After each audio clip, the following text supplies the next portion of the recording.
चारों ओरी गूंजतावे महाकाल के नाम हो। उन्हीं के कृपा से सबके बन बिगड़ल काम हो। भाई हो चारों ओरी गूंजतावे महाकाल के नाम हो।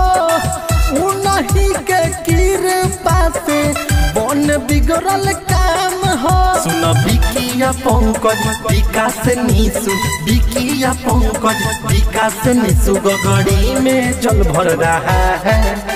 अरे बम का बम, ये धुआं कहाँ से निकल रहा है? काका के पलानी में से। सावन में गाजा चल रहा है, चिलम से धुआं निकल रहा है।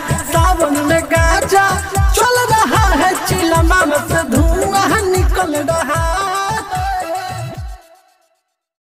Likey